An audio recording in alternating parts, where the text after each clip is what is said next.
Thank you, everyone, for joining us. Welcome here. This event is called As It Happens, 1 year after the Arab Spring.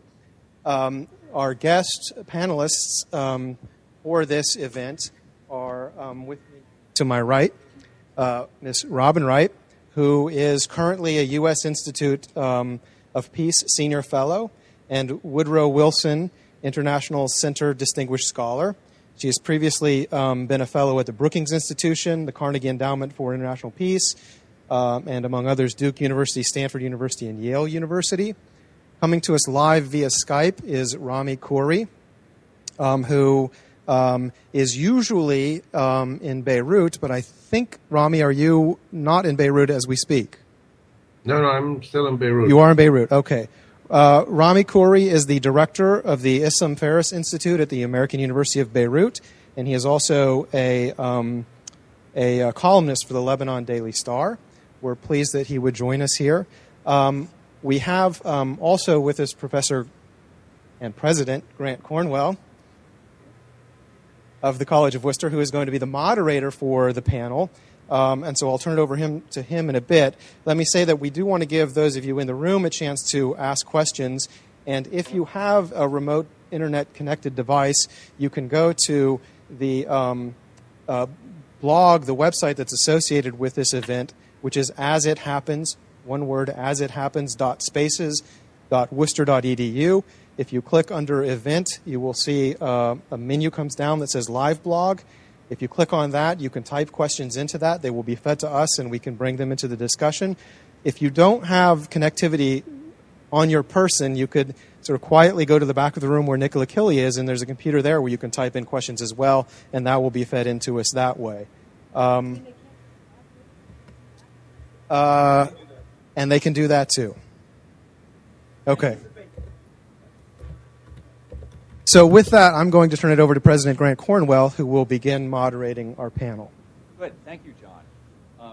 First of all, this microphone isn't actually so the audience can hear, so Rami can hear. Rami, if it's just sitting there in the middle of the table, can you hear us okay? Your voice suddenly got lower now. Yes, well, that would be a no. I was asking if we set it in the middle of the table, whether you could hear us, but you couldn't, so we'll pass it around. That's fine.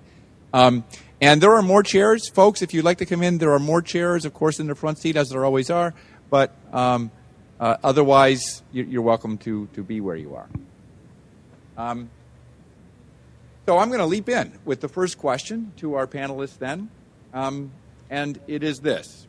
As things continue to escalate and the death toll rises in Syria, there's a need for humanitarian aid to reach those who need it most.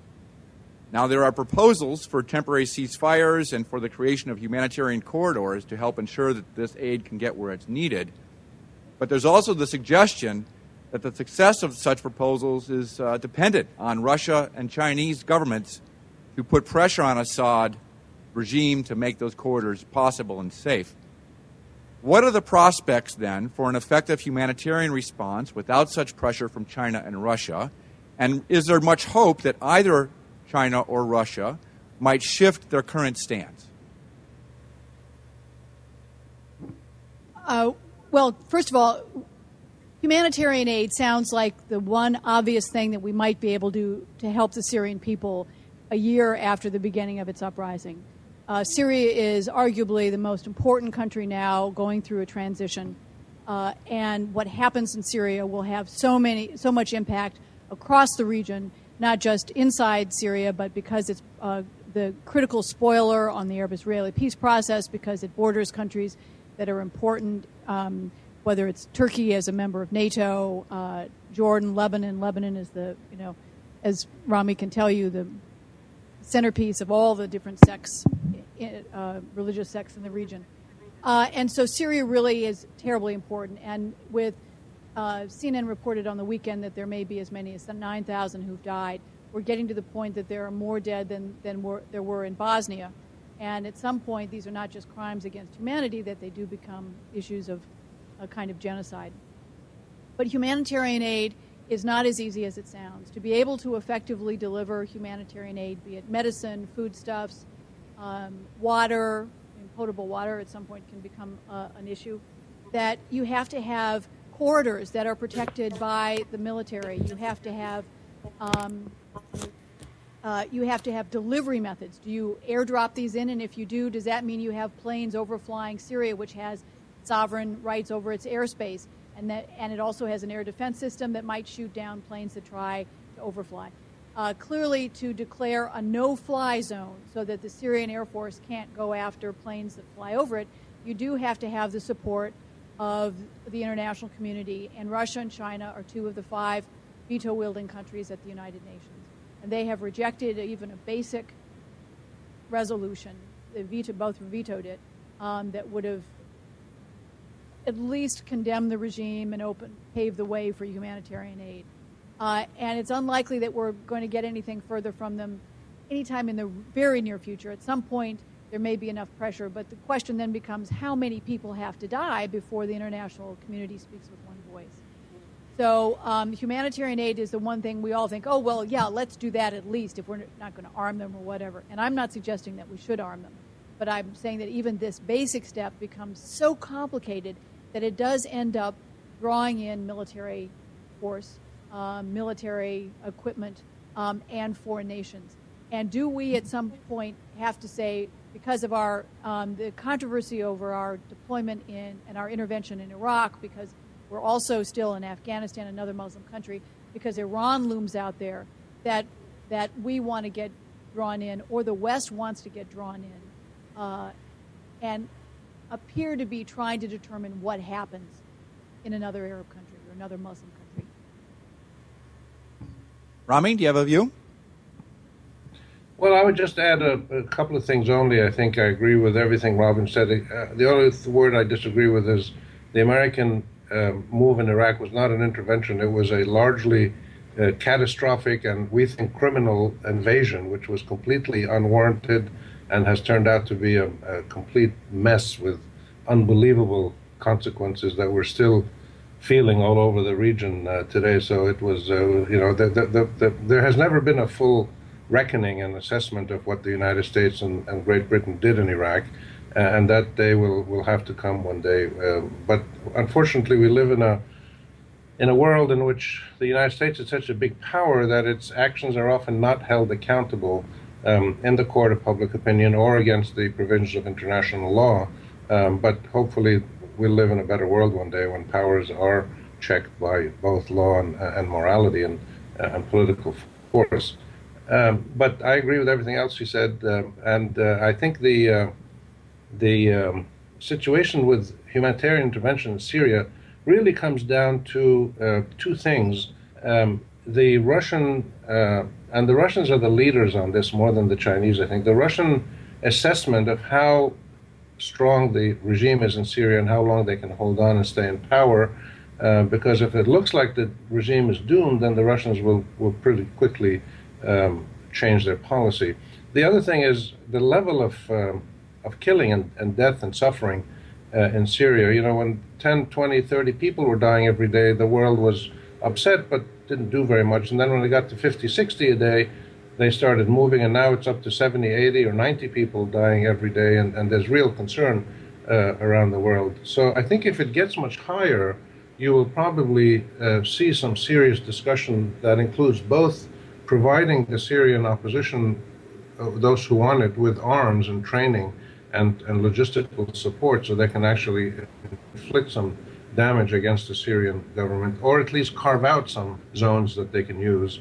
And the other one is, it's possible, you can't rule out that if you're getting 150, 200 people being killed every day in Syria with the army shelling civilian quarters, then you might get a Kosovo-type situation or Bosnia, where the world would simply say, you know, sovereignty or no sovereignty, we have to stop this kind of crime against humanity.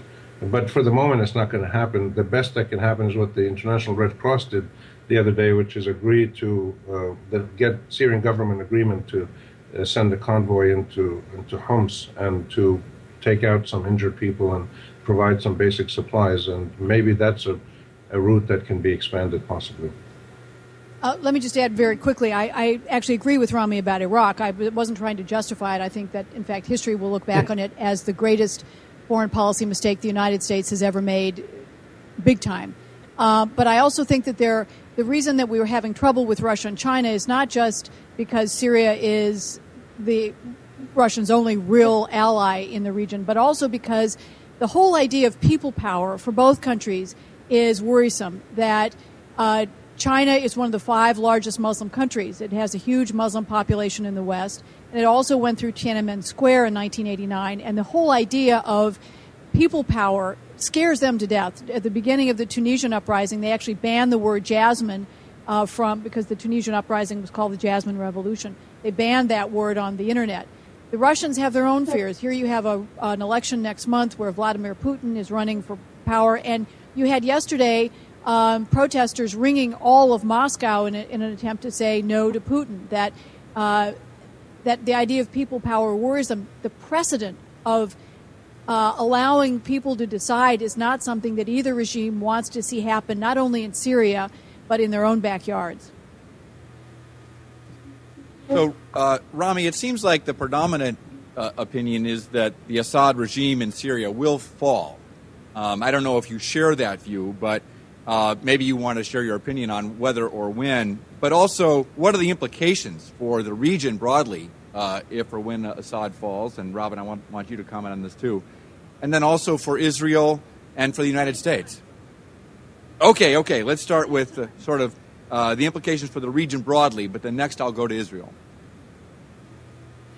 Well, I would say that I think the regime has lost the basic credibility that it must have to survive with 3 critical audiences. First, the domestic audience. I think the majority of Syrians want the regime to change. Then with the regional powers, most of the countries in the Middle East, not all of them, but most of them, are actively working to bring about a change of government system in Syria. And then in the international community, where the overwhelming majority, as we saw in the UN vote in the General Assembly recently, want a change. So Syria has very little legitimacy to stand on. And therefore, I think the regime will be changed. And I would guess sometime this year, later this year, we will see that process starting. It's very hard to predict when it would actually happen. I think it'll happen when the economic pressures hit the underpinning of the whole society so hard that one of the 3 critical elements of the support of the regime collapses, and that's either the business community, which is now in bad trouble already across the country and spreads to Damascus and Aleppo in big demonstrations, or the armed forces. The armed forces are pretty much hanging in there with the government, but there's defections regularly, and they may be increasing. And the third one is the Alawite community, which is the minority group that Assad belongs to, that essentially rules the country. If one of those 3 starts to crack and crumble, I think the whole edifice will come down. The implications depend a lot on how the change happens and what kind of transition takes place to a post-Assad regime. I think it's inevitable that any transition in any Arab country these days from a authoritarian to a democratic system of government has to pass through an Islamist moment where Muslim Brotherhood type groups will be the dominant players. And that's not because people want Islamic regimes. It's because these are Islamic societies and people trust these regimes. These people trust the Islamic groups. They see them as honest, non-corrupt. They see them as having challenged the brutal regimes before, and therefore they have that trust which is essential for this transition.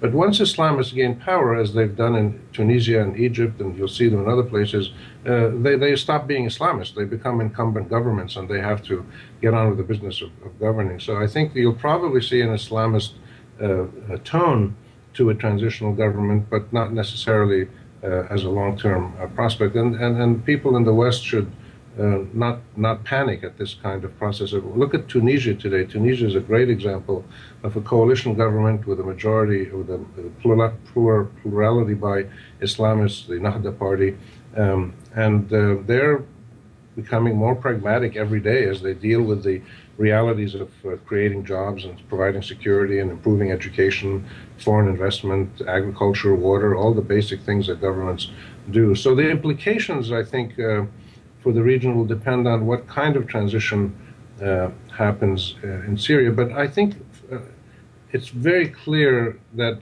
democratic Arab systems are better than the autocratic Arab systems that we have, and we have to put up with some rough transition years until we get to a stable situation.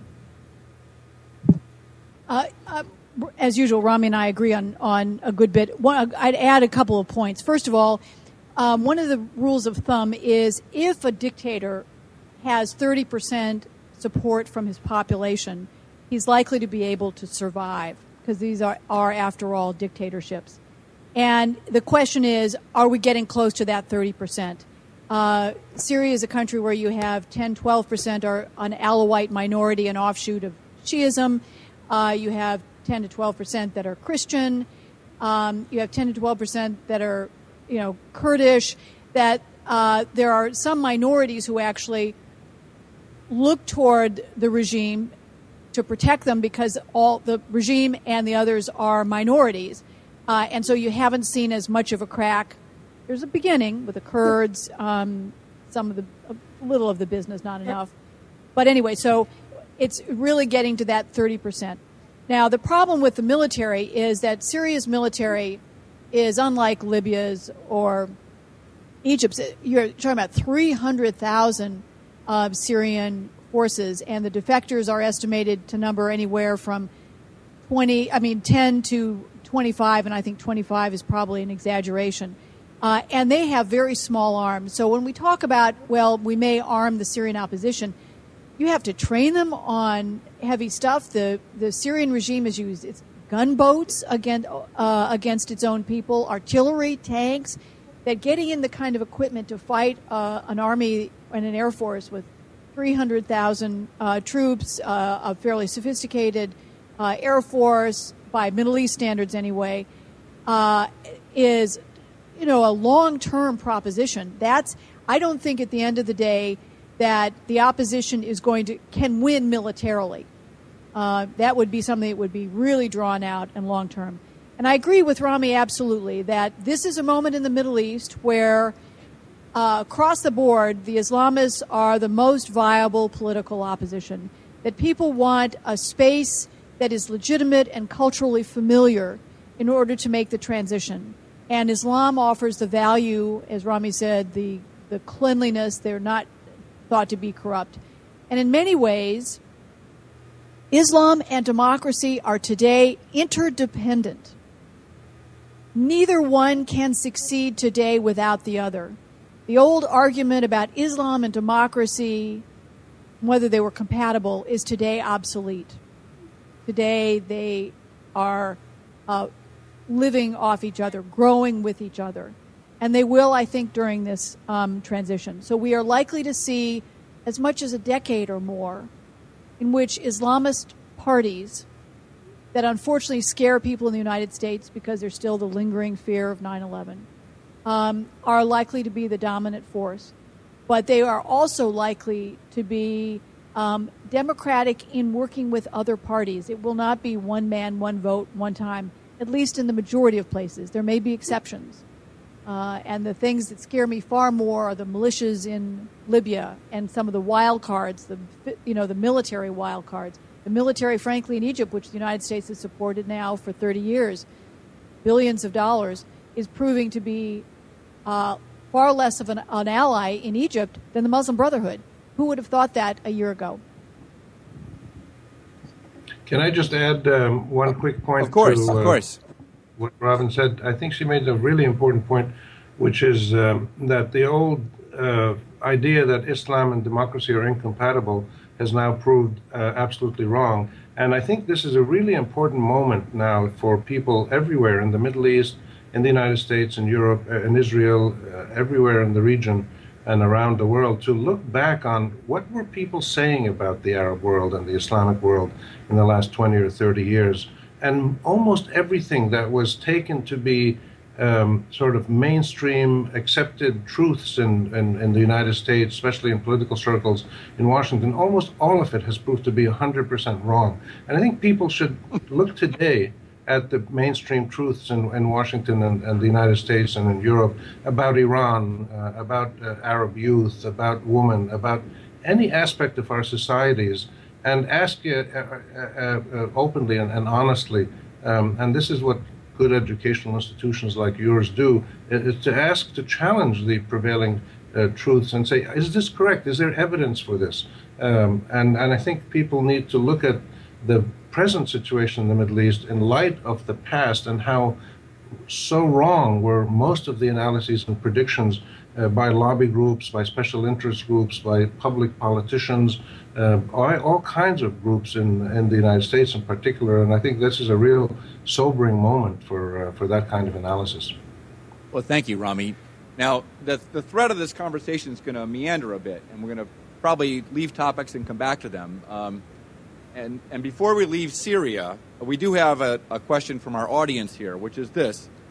Given that there isn't an international will to act, what role might Turkey, the Arab League, or other regional actors play in dealing with the situation in Syria? Rami, you want to take it first, and then Robin? Okay.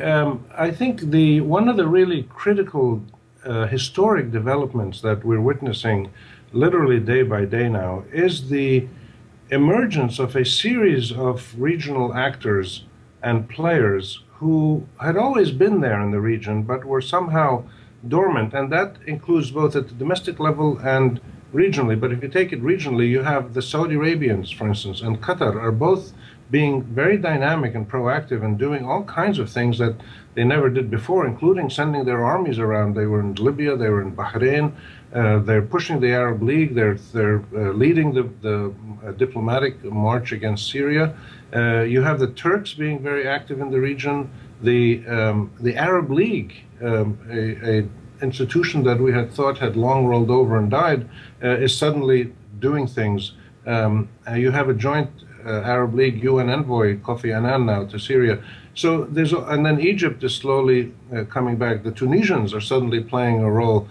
These are all regional actors who had long been very quiet, and this is taking place at a moment when the Russians are back in the region in a major way, and the United States is playing an increasingly low-key, behind-the-scenes role. That's one important development. The other one is that within countries, if you look at Egypt today, look at all the people who are out there involved in political negotiations and contestation and deal-making and peaceful contestation of power. The army is now out in the public. The Muslim Brothers, the Salafi fundamentalist groups, revolutionary youth groups, labor unions, secular political parties and other groups of this nature, all of these groups they were all part of Egyptian society, but they were all kind of in the shadows before. Now they're all out in the public, and they're all publicly involved in contesting political power peacefully and democratically and through elections and the media and the courts and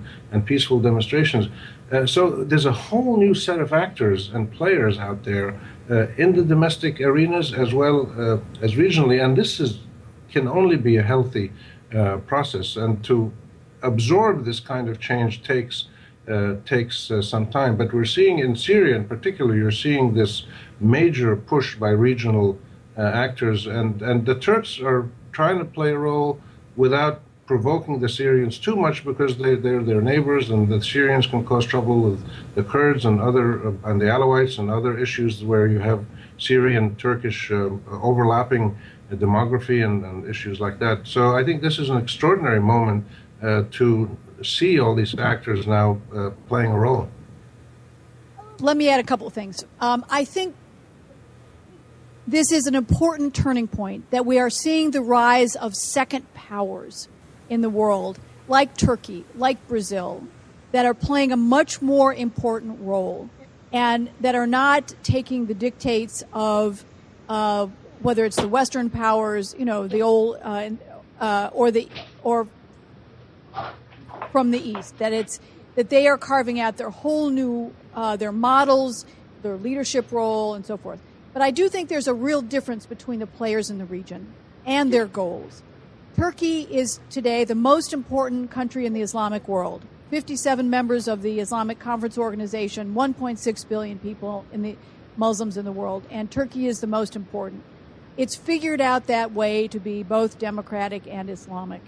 And it would like to see in Syria a multi-party system in which all the players feel protected, the minorities have their rights.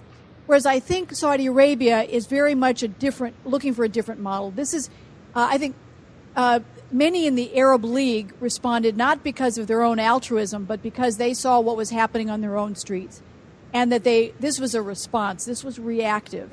In the same way the United States was reactive in finally agreeing to let Hosni Mubarak go because they saw what was happening when millions of people took to the streets. I think the Arab regimes have, in fact, when you look at their proposal and what they want next, it is to hand over to the current vice president in Syria, let the President Assad step aside, and let that lead to elections. They're looking after their own interests.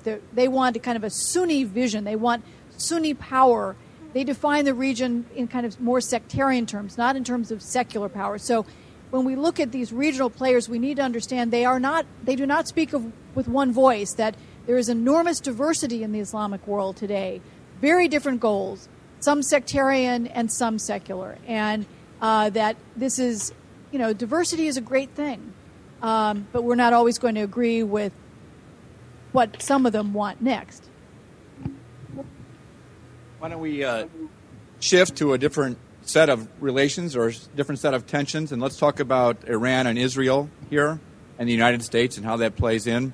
Robin, do you want to begin to share your views on whether war is inevitable between Iran and Israel and how the United States will play a role there? And then Rami will take it over to you. Well, I've been going to Iran now almost every year since 1973. I've interviewed the last 4 presidents, and I've even shared a meal with a supreme leader once. I do not believe, barring some wild card, and that's totally possible, but barring a wild card, I don't think that we are likely to see a military conflict before our elections, and probably this year. I think there are a lot of things that have to happen first. I think, particularly with the divisions between the United States and the Europeans and the Arabs on one side, the Chinese, the Russians, the Iranians on the other, on Syria, and also the same differences play out over Iran, and it makes it very hard to engage in something. I think the United States will try to hold the Israelis back. Now, then the question becomes, what about next year? And then I start getting much more worried about the dangers of some kind of military action. The problem is the Iranians are not making it any easier on themselves. Whatever they are doing, they are not totally cooperating with the United Nations. They can prevent this. Now, they see this problem through a whole different prism. We look at what is it that they may be developing. And they say, well, look, we're only after peaceful nuclear energy. We're not after a bomb. And we're not doing anything illegal. And we actually can't prove that they're doing anything illegal except for the fact that they're not allowing the UN nuclear watchdog to talk to their scientists, to visit all sites. But in other words, it's through deduction, because we can't see these sites, because we can't talk to their scientists, that we deduce that they're doing something wrong. The problem is we don't have all the evidence yet to prove it. And that makes justification for a military strike, particularly in the aftermath of Iraq, much harder to do. So despite all the hype, particularly in our media, particularly from, frankly, some of the presidential debates, it sounds like this is around the corner. And I'm not sure it is. I think this administration, for a lot of reasons, doesn't want a strike, at least right now, wants to give diplomacy a chance. I predict there will be another round of diplomacy, at least one. And I don't think it necessarily is going to be productive, but I think that process is not yet dead either. Yeah, I agree with all that. I think the problem with the diplomacy, and there will be another round soon, that both sides, the U.S. and the Europeans and the Iranians, have never really sat down as equals and really discussed all the issues that are on the table. There is a sense that I share with the Iranians and many others that the negotiations are seen by the United States and the Europeans as a kind of a means to pressure the Iranians rather than to negotiate as equals. And this is really the heart of the matter. The Iranians believe that they have the same rights as the United States and as Israel as and everybody else to have peaceful nuclear energy. And they don't like to be pushed around or just threatened all the time and sanctioned and ordered around and pushed around and accused of all kinds of things without a lot of evidence. And they're demanding that this problem be solved at a negotiating table where both sides treat each other with full respect. And that hasn't happened. So I hope it does, because I think my guess is, I've only been to Iran once last year, it was the first time I went, but my guess is that the Iranians are actually prepared to have an enrichment cycle, a full nuclear cycle, without making bombs. They want to be able to have this technology that they've developed and to use it for peaceful purposes. If they keep getting pushed around and threatened and attacked, then they will make a bomb. I don't think they'll ever use it. Only one country in the world has ever used the nuclear bombs, which is the United States.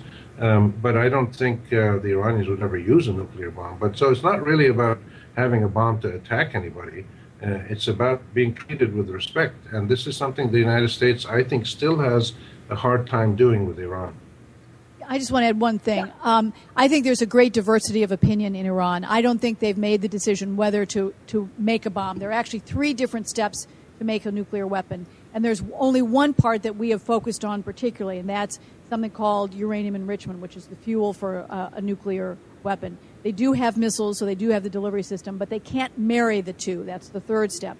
My fear is that there are those in Iran who so fear the United States, are so suspicious after 34 years of tensions, that they are skeptical of sitting in a room. I think they want more than simply respect. I think they want to say, okay, we'll give you all this access and so forth, but you have to lift all your sanctions that go back and involve much more than just the nuclear program. It has to do with support for terrorism, lack of cooperation on narcotics development. There are whole layers of sanctions totally unrelated to the nuclear program. And they want everything lifted, everything, in exchange for cooperation. And then you get into a chicken and egg argument. Which comes first? Do you do it simultaneously? And the Americans, this is where you have to, the Americans and particularly will say, well, you've got to do it first to prove your good intentions. And the Iranians say, well, we don't believe that you're really going to let us enrich uranium, that you're going to do all of this. So if we suspend, then we're caught, and we have no leverage, in negotiations. So, and I'm also concerned, finally, that the supreme leader in Iran, who's not a very bright man, is not. I think he doesn't have the strategic vision that the founder of the revolution did when it came, for example, to end the Iran-Iraq war. He was willing to bite the bullet, as he said, to drink the poison in the chalice in order to end what was the Middle East, bloodiest modern Middle East war. Lasted 8 years. I covered it. Iraq used chemical weapons. There were 1 million casualties just on the Iranian side. There is this. Anyway, I'm not sure that he has the vision, the trust, or intelligence in order to take that really profound step. And just one other thing I'd add is the Iranians did stop enrichment in 2003, 2004 for about 2 years under Khatami, I think. And so they've shown that they're willing to be reasonable, and they've allowed the IAEA inspectors, and they've done a lot of things that they've been asked to do. They just don't feel that they've had reciprocal steps from the West. So this is an issue that can be resolved through diplomacy and reasonable negotiations. And we've had indications from both sides that they're prepared to make these steps, but getting them to do them at the same time is what's proved to be very difficult. So here's another shift of topic, again going to a question from the audience. We have been talking primarily about state actors and leadership level, but if the Arab Spring has been about anything, it's been movements of democracy and the fact that people in the streets can change the course of affairs. And one participant here asks, a week ago I attended an event by Jared Cohen, a tech-savvy Google employee who used to work for the State Department promoting digital diplomacy. In his presentation, he highlighted his belief that the new age of social media organization can lead to leadership problems for these movements, as those that are effective organizers may not be effective leaders, in part because they may not have the same amount of developmental time as in the past. What effects do you believe this ought to have on the future leadership, both in Egypt and throughout the region? So let's talk a little bit about the role of technology in these democratic movements and the difference between digitally, or organizing movements or work on the street using digital technology and actually building a government. Well, let me start. I believe, and I've felt this from the very first days of the uprisings in Tunis and Egypt, that there has been a exaggeration of the role of the digital social media. Exaggeration means that they've blown it out of proportion a lot. It did play a critical role, and in some moments, in early days of the revolt in Tunisia in particular, in rural Tunisia, and in Egypt at some moments, and now in Syria you see it in the diffusion of news and film, etc. So it plays an important role, but we have to keep in mind that these media are media. They're means of communications. The critical element is the person doing the communicating. And to be fair to social media, if we're going to call, if people, as they did in the United States and some Western countries, now they do it less, but they were talking down of the Twitter revolution and the Facebook revolution, then we have to call the American Revolution Paul Revere's horse's revolution, because the Paul Revere's horse was the first social media that used to spark a major uprising and a rebellion that led to a revolution and a democratic state. So it's not Paul Revere's horse that was critical, it's Paul Revere. And it's not the media, and it's not Twitter, and it's the people behind it in the Arab world who have the courage to get out there and do what they're doing. So I think we need to keep that balance. The other thing is that what we've seen in the Arab world is the convergence of the new digital media, the Twitter, Facebook, cell phones, etc., internet, and then you had the sort of new satellite media, the television stations in particular, Al Jazeera and others, and then you had the traditional social communications, the people in the neighborhoods, in the mosques, in the churches, in the grocery stores, on the streets. So whenever the governments in Tunisia and Egypt and other places shut down the internet, you had more people out on the street the next day because they communicated face to face. And that's where the element of trust comes in that I mentioned before about the Islamists. People believe communication, messengers and media that they trust, and the biggest trust is your neighbor, your friend, your colleague, and that's how the word spreads. So I think to keep a balance among social media and traditional mechanisms of social communications by face-to-face contact is really important. I guess I'd give a little bit more credit to the social media. And I do think that it was not just Paul Revere's horse, it was also his light. Remember, one of by land and two of by sea. So, it's the medium that is the message, and that's very true here too. I think at a lot of levels that all of whether it was the satellite television, Twitter, YouTube, whatever, what was so critical about them, and they began to emerge in the mid-1990s, and we've now had almost a generation of them, is that they provided a means for people to communicate outside the control of the state with each other and to inform. And Al Jazeera was created in 1995 as the first independent satellite station that provided news in a familiar local language to people across the region. It circumvented state control of the media. What's fascinating today is you have over 500 satellite stations, independent satellite stations in the Middle East today. Some of them are very small, some of them are just music, but the fact is the mere idea of diverse television stations, some of them are religious channels that have different clerics on, that you get a diversity of opinion. The mere idea of the numbers shows you that there's not one truth, there's not one message, there's not one government that's right, that this is giving up a whole array of ideas, and that in itself is critically important. I also think what we've seen in Syria is particularly important, because while we had the Twitter revolution or whatever, and it wasn't. I think Twitter is overrated, but I think there are others that aren't. That YouTube. This is in Syria. We're seeing the first YouTube war. It's how we find out about whether it's my friend Marie Colvin dying or the pitiful pictures of that little baby dying, his body convulsing.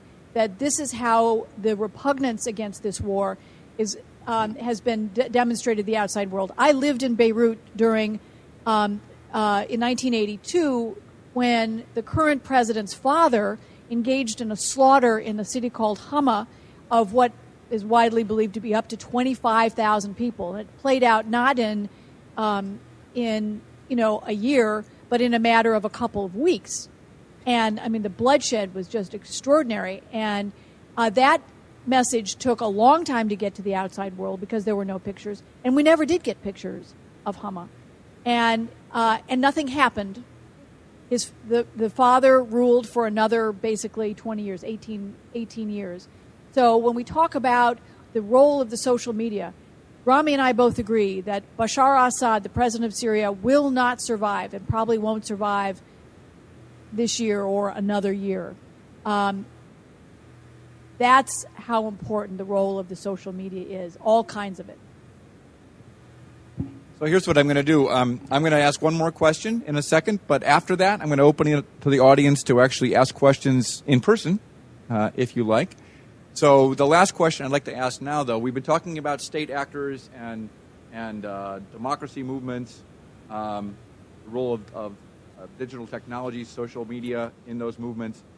Let's talk a little bit about military now, because the military differs across the many states in the Middle East, and sort of if you can tick through a few, let's have a comparative conversation about the role of the military in Egypt and in Syria and others that you think would be illustrative, talking especially about whether or not the military in these different movements or regimes is emerging as a pro-democracy force or not. Well,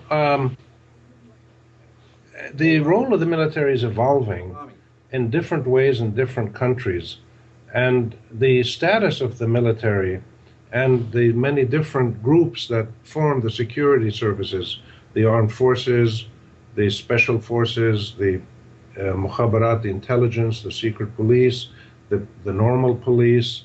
There's all the Revolutionary Guards, that in some countries the Palace Guards or Republican Guards. There's many different groups that form the military or the security services, and they're evolving in very different ways in different countries. So I think we can't generalize at all. I think what we can say is two things. The Egypt and Tunisia examples are probably unique. In other countries, we saw in Libya, we see it in Syria, we see it in Bahrain, in Yemen a little bit.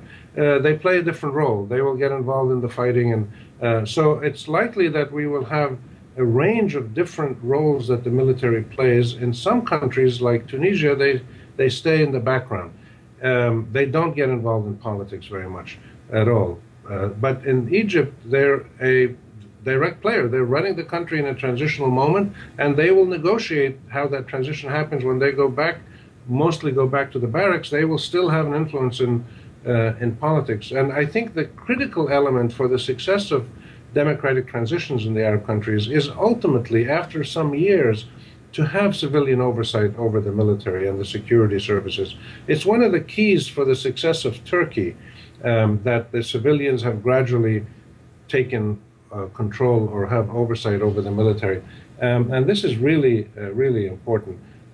It hasn't happened yet in any Arab country significantly. Tunisia is going to be the first example, I would guess. In some countries, you may not have a unified central military service. You may have decentralized systems in Libya, for instance, in Yemen, where tribal identities are very strong and regional identities are very strong. You have countries like Lebanon, where the central government is weak and power is diffused, and you have a group like Hezbollah, which is stronger than the government militarily. So there are, and Iraq, you might have different things emerging. So each country is going to be a little bit different, but the critical element is, can the civilian legitimate political authorities triumph over the nightmare that the last 3 generations have suffered, which is being ruled by men with guns. And in some cases, these men with guns, like in Egypt, have ruled for 62 years. 62 years nonstop in Egypt since 1952, and they're still there. And this is a catastrophe. And this is the critical transition that has to be made.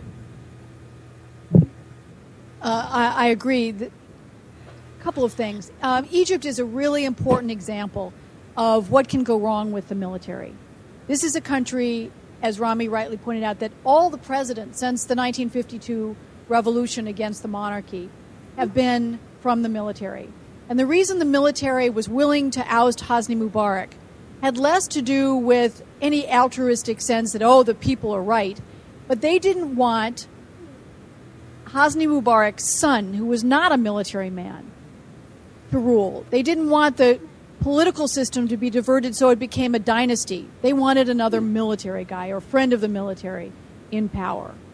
And the military today is also the main obstacle to a lot of the democratization.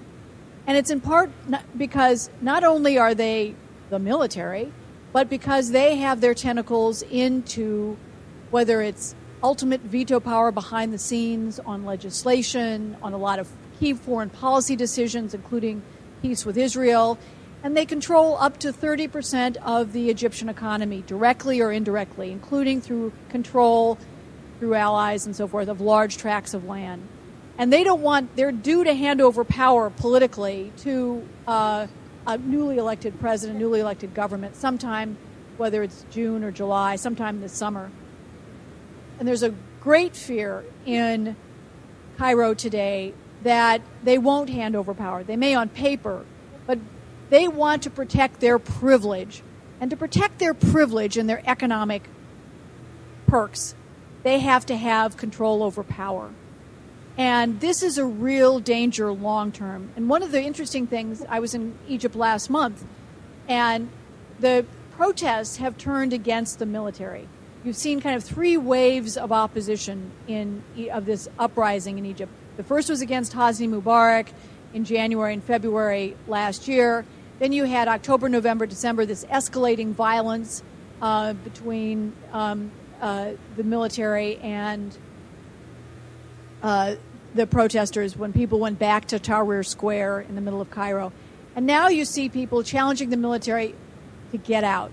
And you see more people dying again. And this is where I think the real revolution begins, because the military is part of the old regime.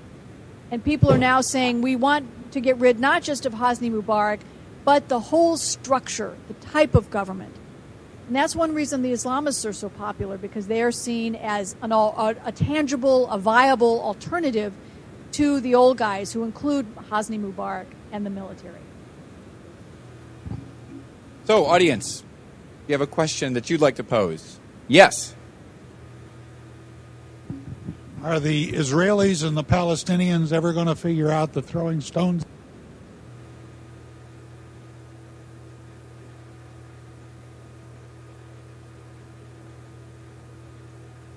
Ever going to figure out what?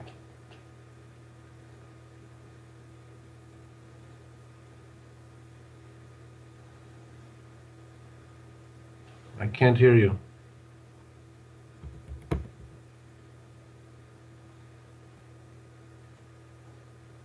I can't hear you. What if I turn the mic on, Rami? Does that work better? Yeah, well, that's why you're president of the college. Yeah, good. Thank you. Yeah. So did you hear the question from our guest in the audience, though? Partly. The Arabs and Israelis will figure out what? Whether throwing stones at each other doesn't work, to use his term. But let me go on and ask you both, please, about the Arab-Israeli conflict and ask the more general question about whether you think the Israel, Jordan, Egypt peace agreements are threatened or whether they will hold. And so will the Arab-Israeli conflict reemerge as one of the most pressing issues of the region? I would say that the Egyptian and the Jordanian peace agreements with Israel will hold, but you will get more public opinion in those countries being critical of Israel, and you will find that government policies at the political and diplomatic level will reflect public opinion in Egypt and Jordan, and you've seen it already with the Egyptians in certain cases. But the peace treaty will hold. Nobody wants to go back to a war, but there are serious unresolved issues that focus mostly on the Palestinian-Israeli situation, and you will see Arab governments. As Arab governments become more democratic and more reflective of their public opinions, the Arab-Israeli issue definitely will come back and become a major public issue in due course. It may be months, it may be a year or two down the road. Depends what happens in the region, depends what happens with Iran and Israeli settlements, and there's some fighting going on in Jerusalem now between Israelis and Palestinians. The Arab-Israeli issue is the single oldest and most powerful source of destabilization and radicalization in the region. There's no doubt about it. And it has to be resolved.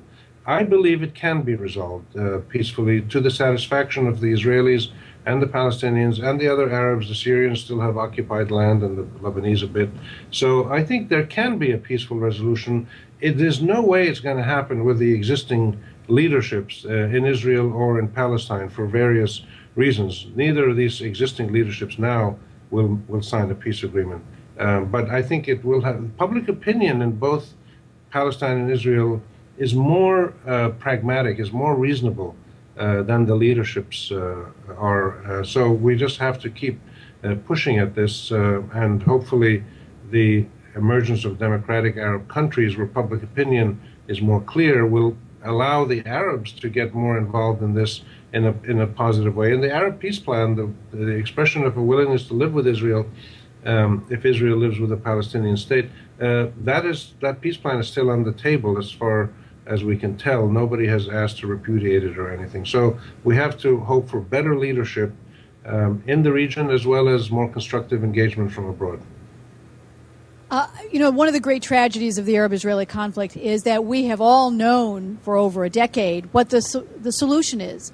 There are no surprises. We know there will be two states. We know that the Palestinians will probably get some tiny slice of Jerusalem, but they won't get the right return of refugees. We know the outlines, and it's really a matter of the will, of sorting out what are down to the nitty-gritty. But they got so close toward the end of the Clinton administration. And the real tragedy is that you haven't had, whether it was an American president willing to make the final push, or the players on the ground willing to be bold enough. And that's a real tragedy. I agree that the Camp David Accord may not, between Egypt and Israel, may not change, but I do think that there are many people talking about modifications, and they have to do with how many troops the Egyptians have in the Sinai Peninsula, how much they charge for the gas exports from Egypt to the Israelis. It's artificially pegged at about $3, and the Egyptians want something closer to the real price of gas, which is $8 or $9. It gets into very specific issues. But there is, Rami's absolutely right, it's not going to be easy to convince the public anymore.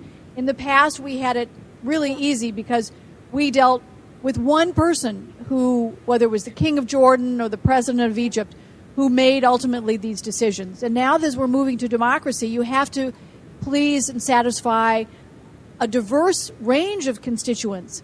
And we are going to get very nostalgic about the fact that it was great to pick up the phone and call Hosni Mubarak and say, oh, well, we need this done, or this done, or this done. And we can't do that anymore. And we're going to have to deal with diverse players. So it's going to be much harder, I think, to sustain peace. And the danger, as we've learned, this conflict that now has raged since 1948, is if you don't solve problems quickly, they get more complicated. And that's the real danger, that the already probably the most complicated conflict, well, clearly in the region, and one of the most complicated in the world, could get even more complicated because of the interrelationship of the Israelis strike the Iranians, and what does that do to the Arab world, which actually doesn't like the Iranians, but they're fellow Muslims, and does this, takes on dimensions that have very little to do with the Arab-Israeli conflict itself. Any follow-up, Rami? Are you happy to let it go at that? I would just add one point to give an example to what Robin said, that if this conflict keeps going on, it gets more and more complicated. I would remind people that 35 years ago, Iran and Israel were very close allies. They were strategic partners. They had in security and oil and energy and everything under the Shah. And 35 years ago, there was no Hezbollah, there was no Hamas. These changes that happened are heavily due to the Arab-Israeli conflict. Not totally, but heavily due to the Arab-Israeli conflict. If the Arab-Israeli conflict had been solved in 1975, we would not probably have Hezbollah or Hamas or Iranian Israeli issues and things of that nature, or even maybe the American-Iranian situation. So that just reinforces how important it is to make the Arab-Israeli conflict really a priority. And again,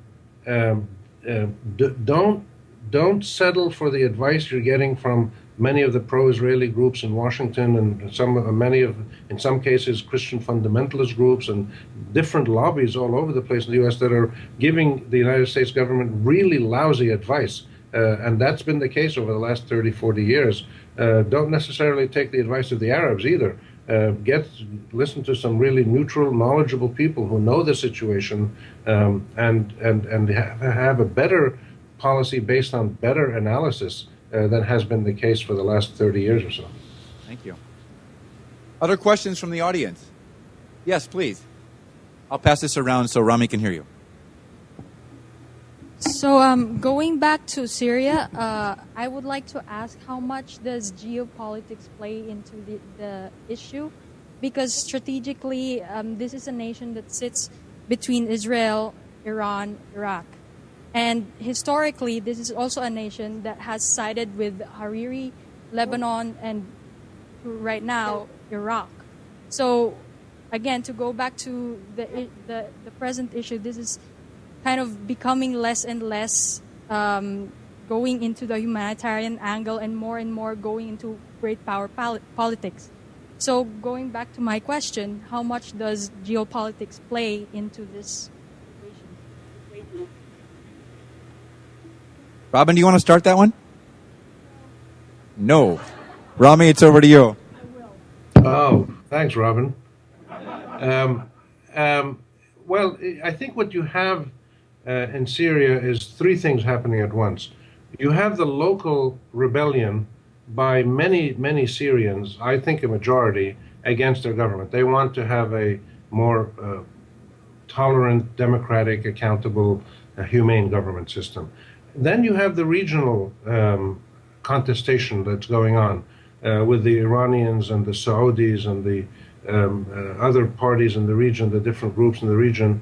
And then you have the global with the Chinese and the Russians and the Americans and the Europeans. And all three of these things are converging at once in Syria, which is what makes it so complicated. Overlaying it, you have the Syrian Hezbollah-Iran axis and the issue of Syria being next door to Israel. So you've got really many layers of complexity that come together, and the geostrategic one is just one of them. I would just add a cautionary note, though. There's a lot of people who I think exaggerate sometimes the catastrophe that will happen if the government of Syria is overthrown, and there'll be ethnic strife all over the region, and all kinds of things will happen. I'm not convinced of that. I think Syria is really like most other Arab countries that have rebelled against their leaders, and that once they change and government takes place, I don't expect there to be a real widespread civil war or spilling out of Syria into the region. It is strategically placed. It has links.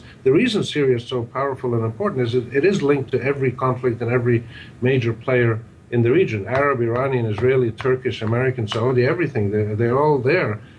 So it's complicated. But if there's sudden change of regime and Syria starts to become more democratic, then I would anticipate very few shocks around the region, because people will then adjust very quickly to the new reality, as we've seen in other countries. I want to make add 2 points. One is that I'm a little bit more worried about the repercussions of what happens next. One of the hard things about Syria right now is just figuring out who's going to figure out what happens next. You have three different power blocks. One is the Free Syrian Army, which is the group of defectors from the military.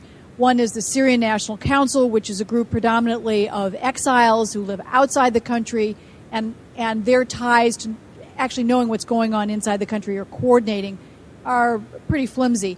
And then you have the local coordinating committees that are kind of preoccupied with just coordinating what's happening in their respective cities. And none of them has come up with a great plan. The Syrian National Council has a little bit, but we don't know how much it represents what people want inside Syria. And they're not coordinating with each other. And that's one of the problems when we think about what are the alternatives.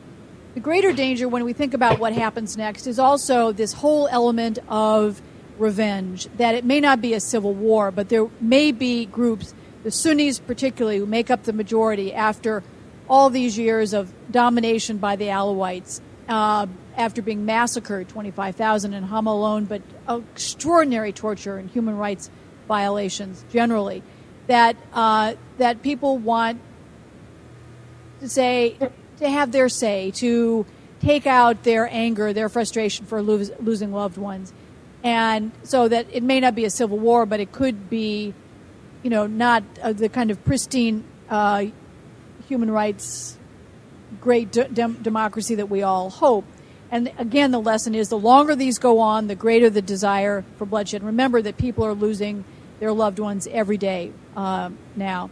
And the other thing is that while we focus on the geostrategic side of it, the one thing that enough Americans don't understand about what's happening across the region today is that it's about wanting a sense of a future. And it's not just the right to vote and put in power a different leader.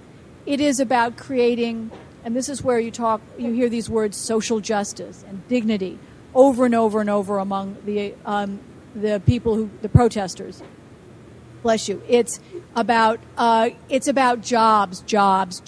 It's about creating a sense that they have a future, that their governments care about them in letting them do simple things like work. Enough Americans don't understand this. All began when a young street vendor in Tunisia was stopped by a government inspector and demanded a bribe, and he, after many previous requests by the government to pay a bribe, finally said no. And the government inspector grabbed his fruit and his scale, and he, in fury, started going to government offices. He ended up setting himself on fire, becoming a different kind of martyr in the region, because all he wanted was the right to work.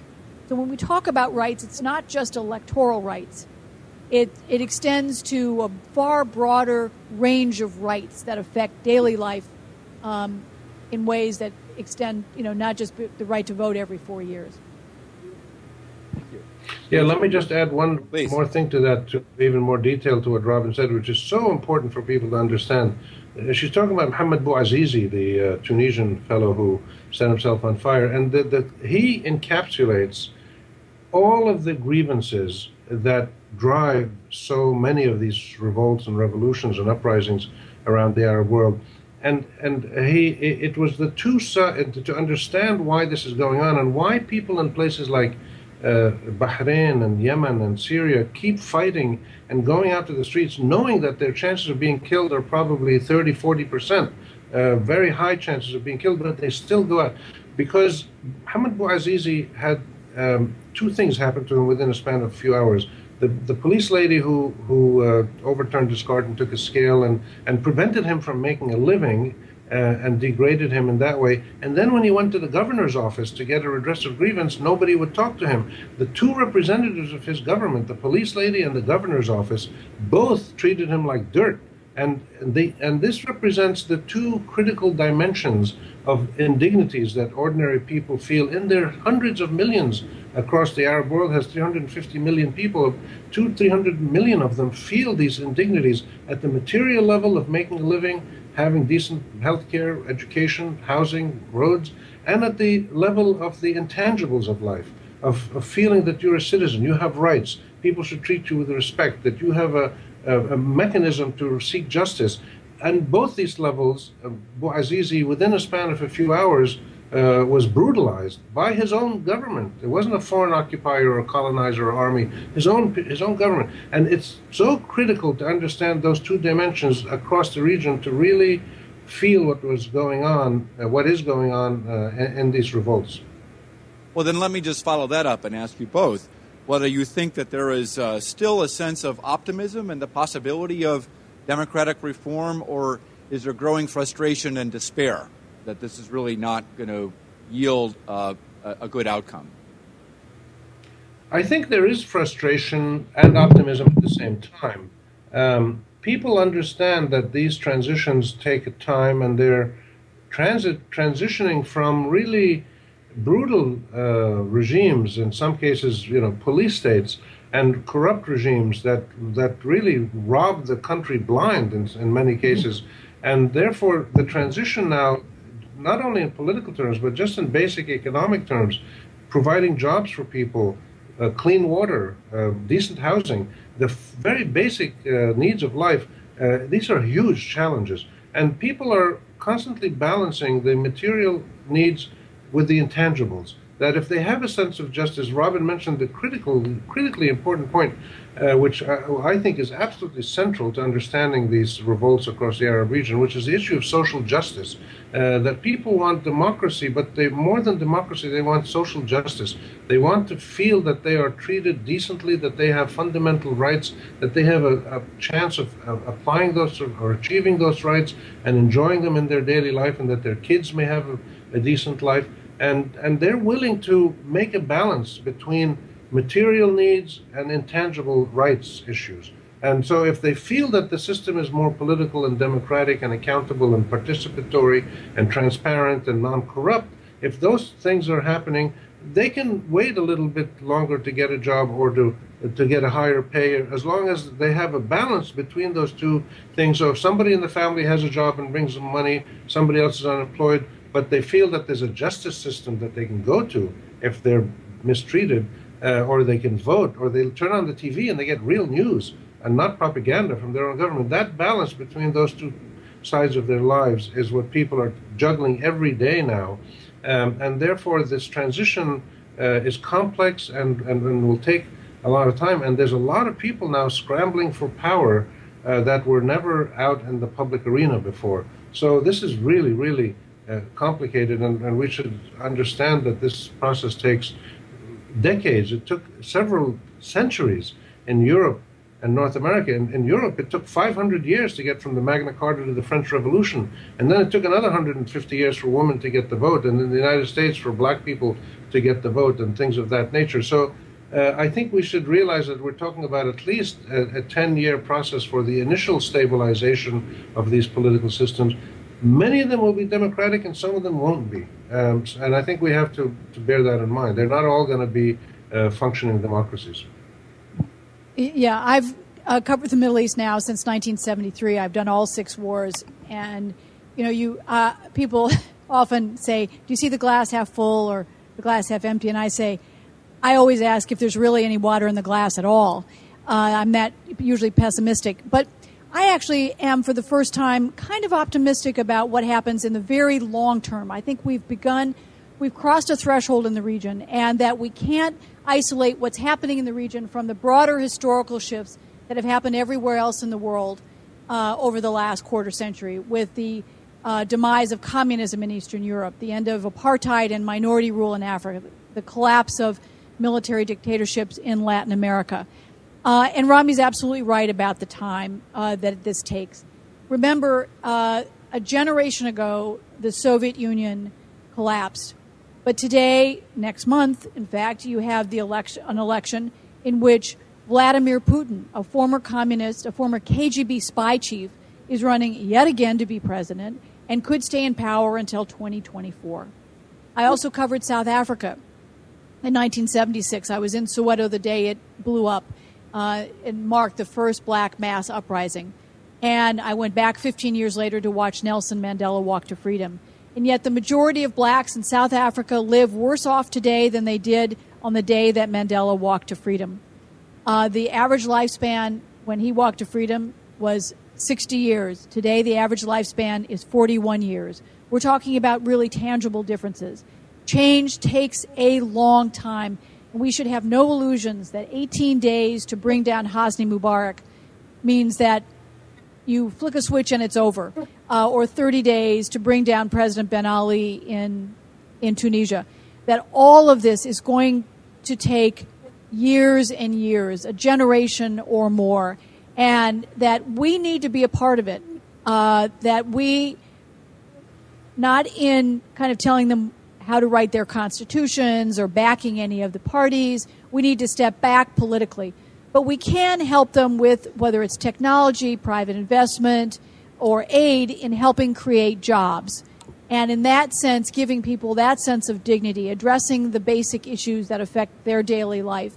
And in that way, we can play a positive role. But it's a very different role than we've played in the past. I think this is an excellent, those are very excellent summary statements, and this is probably a very good place to stop.